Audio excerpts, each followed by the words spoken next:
Hyderabad centre యూనివర్సిటీలో ఏమైతున్నదో లోకమంతా చూస్తూనే ఉన్నది. సర్కారు వాళ్ళు రాత్రికి రాత్రి వందల చెట్లను నరికిర్రు. యూనివర్సిటీ భూమిని గుంజుకునే కుట్రేషం చేసిర్రు. జీవాలను గోసవుచ్చుకున్నారు. గూడు లేక ఆ జీవాలు ఎట్లా ఏడుస్తున్నాయో చూసినాం మనం. బాధ వడనోళ్ళు లేరు. కానీ అదంతా అబద్ధమట. అంత గ్రాఫిక్స్ అట, గ్రాఫిక్స్ అంత బరాబరే ఉన్నదట. షెయి పాటోళ్ళు చెప్తున్నారు లో ఈ ముచ్చట. ఇక చెప్పుండ్రి. అసలే భూములు పోతున్నాయి, జీవాలు గోసపడుతున్నాయి, లాఠీ చార్జీలు అయినాయి అని తన్లాడుతుంటే పుండు మీద కారం చల్లినట్టు అంత ఫేకు, అదంతా అబద్ధము, అదంతా ఉత్తుతిదే అని అంటే ఎట్లా అనిపిస్తుందో చెప్పుండ్రి.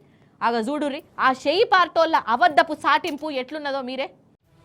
కాదులా స్వయాన పెద్ద కోర్టే చెప్పే ఏంది ధాన్యాలం ఇట్లా చెట్లను నరుకుడేంది, జీవాలను గోసవుచ్చుకుడేంది అని.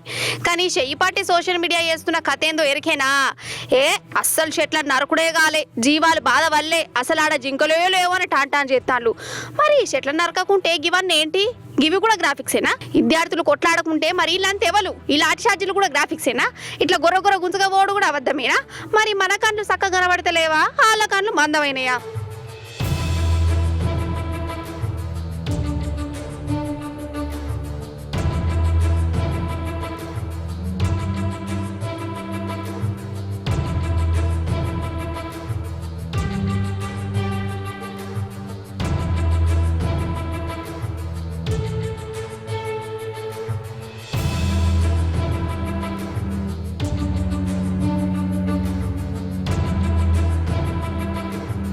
ఇగో ఈ జింక పిల్లని చూడురి, పాపం అడవి నరుకుతే యూనివర్సిటీ ఉన్న జాగలకు వచ్చి మేతమే ఎత్తాంది.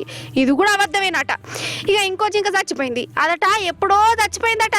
మన రాష్ట్రము జింక గానే కాదట, ఎన్నోడో 2017 చచ్చిపోయిన జింక అని ఒక డూప్లికేట్ వీడియోని తయారు చేసి మందిని నమ్మిద్దామని చూస్తారు.